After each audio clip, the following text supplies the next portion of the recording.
Post-mortem রিপোর্টে যেরকম injuries আছে দিদির, হ্যাঁ, তাতে দাদা একজনের কাজ তো নয়, মিনিমাম 2 বা 3 জন। কারা হতে পারে, কি সাসপেক্ট করছিস তোর আরজি করার ছেলেরা? আমরা দাদা সাসপেক্ট করছি এটা ইন্টার্নের কাজ, ঠিক আছে। এবং যে ইন্টার্ন, তার যথেষ্ট পলিটিক্যাল ব্যাকগ্রাউন্ড আছে, তার ফ্যামিলি মেম্বারও যথেষ্ট উচ্চ পদস্থ, ঠিক আছে, নাম নিতে পারবো না। আমি এই কলেজের একজন ইন্টার্ন, এবং আমি ইন্টার্ন হয়ে বলছি যে আমাদের কিছু লোকেরা যুক্ত আছে, তাদেরকে ধামাচাপা দেওয়া হচ্ছে। তাদের নাম যদি সামনে আসে আমি বলতে পারবো না, কিন্তু আমি জানি মেয়েটি সেদিন রাত্রিরে বন্ধুদের সঙ্গে খাবার খেয়েছিল ওই ফ্লোরে। তারা কারা? তার গায়ে ক্ষত চিহ্ন, তার পা ভেঙে দেওয়া, তার গলার হাড় ভেঙে দেওয়া। দেখুন, এগুলো একার পক্ষে সম্ভব না।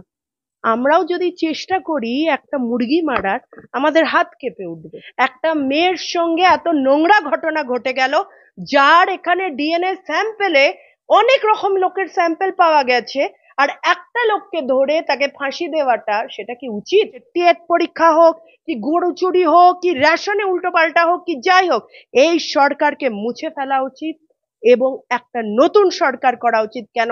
এখানকার লোকেরা আজও সেফ নয়।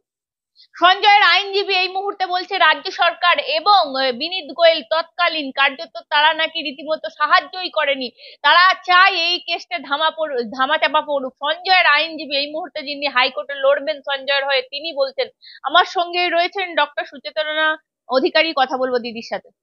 দিদি, কি বলবে এই মুহূর্তে দাঁড়িয়ে? দেখো, এই যে পুরো কেসটা, হঠাৎ করে কিরকম মানুষের যে এত বিশ্বাস আমাদের মহামান্য আদালতের ওপরে, হঠাৎ করে মন থেকে মেনে নিতে পারছি না। এই পুরো কেসটার মধ্যে আমাদের যে রাজ্য সরকার চাইছে ফাঁসি, কেন?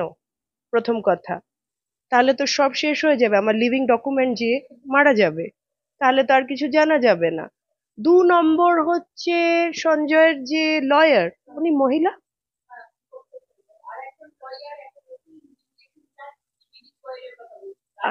আচ্ছা, একটা মহিলার সর্বনাশ হয়েছে, মারা গেছে। আমার মনে হয় না ডিউ টু মোরাল রিজন, বা যাই হোক, একটা মহিলা লড়ছে এই কেসটা, বোঝার এখানে কিছু জিনিস আছে, কিছু মোরালিটি বলেও জিনিস আছে। আমাদের আইন আদালত ছাড়াও একটা মোরালিটি বলে একটা জিনিস আছে। এইবার উনি লড়ছেন এই কেসটা, উনি বলছেন যে আমার যে এই যে হুজুর, যে আমাদের যে ভদ্রলক্ষ্মী সঞ্জয়, এ নাকি ছিল না, বা ছিল, বা এভিডেন্স যাই হোক, লড়ছে। এবং উনিও মানতে চাইছে না যে সঞ্জয় একা ছিল। এই পুরো যে কেসটা, এটা একটা সাজানো কেস। আমি বলছি না, আমাদের বাংলার জনগণরা বলছে, আমিও তার মধ্যে একজন। সিসিটিভি ফুটেজ, এবার ডকুমেন্টসে আসি, সিসিটিভি ফুটেজ সেই দিনের সবগুলো ছাড়া ছাড়া ছাড়া ছাড়া হয়ে গেল। আরজি করের বাইরে সেই দিন 15ই অগস্ট, 14ই অগস্ট রাত্রি হঠাৎ করে বাইরের লোকেরা ঢুকে দরজা ভেঙে ঢুকে গেল। লক্ষ লক্ষ লোক, হাজার হাজার লোক রাস্তায় দাঁড়িয়ে আছে, কার উস্কানিতে? এবং কিছু বড় বড় নাম জড়িয়ে ছিল এই পুরো কেসের সঙ্গে। তারা কারা? এবং আগের যিনি ছিলেন মিস্টার গোয়েল, উনি বলেছিলেন যে তারা নাকি নয়, কেসের সঙ্গে যুক্ত নয়, তারা ভালো বাড়ির ছেলে বা মেয়েরা, তারা যুক্ত নয়। উনি চলে গেলেন, নতুন পুলিশ মন্ত্রী, নতুন পুলিশের হেড এলেন। হ্যাঁ, সবকিছু কিরকম ভাষা ভাষা হয়ে যাচ্ছে। কোথাও না কোথাও মনে হচ্ছে যে जो सच है उसको दबाया जा रहा है, और सिर्फ एक आदमी नहीं दबा रहा है, प्रशासन दबा रहा है, हॉस्पिटल के लोग दबा रहे हैं, और सारे जो लोग इसको दबाने के लिए बैठे हैं, मतलब जो मर्डर करता है और मर्डर के साथ है, दोनों को ही एक ही तरह का जुर्म है, और दोनों को एक ही तरह का सजा मिलना चाहिए, भारत के संविधान में लिखा है। तार माने সঞ্জয় একা ছিল না। সঞ্জয় সিসিটিভি ফুটেজ গুলো সেদিন হাওয়া করা হয়েছিল। তারা কারা?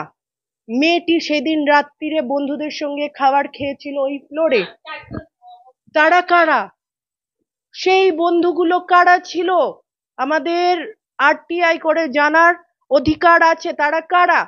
তারা তো তার বন্ধু, একসঙ্গে খেয়েছিল মেয়েটার সঙ্গে, এবং যেই ঘরে মেয়েটির সঙ্গে এরকম একটা কাণ্ড ঘটেছে যেটা আজও বললে আমাদের গা শিউরে ওঠে, সেই ঘরটাকে হঠাৎ পিডব্লিউসি এসে ভেঙে দিল। এবং ওখানকার প্রিন্সিপাল, যারা স্টুডেন্টদেরকে দিয়ে অনেক রকম কিছু করতো, যে আমরা জানি না কিরকম ট্র্যাপ ছিল, কিরকম করতো, কিরম হেনস্থা, মানসিক কি শারীরিক, তারপরে অঙ্গ প্রত্যঙ্গ কেনা বেচা হতো।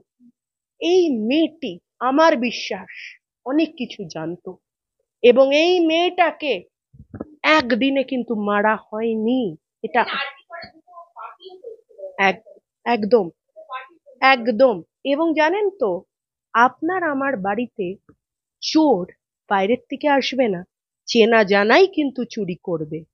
সিমিলারলি এই যে পুরো ঘটনাটা মেয়েটির সঙ্গে হয়েছে, যদি আমি জানি না, আমি জানি না, কিন্তু আমার মনে হচ্ছে যদি আরো জানা হয়, মেয়েটি হয়তো কাজের জায়গায় খুশি ছিলেন না।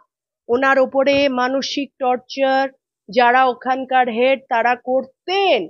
সে হয়তো চাকরিতে থাকতে চায়নি, তারপরেও হয়তো পেটের জ্বালায় উনি কাজে যেতেন, এবং উনি এই সব তথ্য যেন ফাঁস না করুক তার জন্যে সেদিন রাত্রিরে এই দুর্ঘটনাটা ওর সঙ্গে হয়। দেখুন, ভারতবর্ষে প্রচুর রেপ কেস হয়, প্রচুর হয়, কিন্তু this is the rarest of rarest case. কেন আমাদের এখানে বলেছে এটা রেয়ারেস্ট অফ রেয়ারেস্ট নয়, কিন্তু এটা রেয়ারেস্ট আমি একটা ভারতের নাগরিক হয়ে আমার মনে হচ্ছে। It's a very rare case. একটা মেয়ে কাজে গেল এবং ওখানে কাজ করছে, ডিউটি আওয়ার্সের থেকে বেশি কাজ করছে, পেশেন্ট বেশি, যাই হোক উনি খেলেন, নিজের বন্ধুদের সঙ্গে ঘুমালেন, একটা ফ্লোরে সিসিটিভি ছিল, এবং এতগুলো ঘটনা হয়ে গেল একটা মেয়ের ওপরে ব্রুটালি রেপ, মার্ডার। একদম তার গায়ে ক্ষত চিহ্ন, তার পা ভেঙে দেওয়া, তার গলার হাড় ভেঙে দেওয়া। দেখুন, এগুলো একার পক্ষে সম্ভব না। আমরাও যদি চেষ্টা করি একটা মুরগি মারার, আমাদের হাত কেঁপে উঠবে।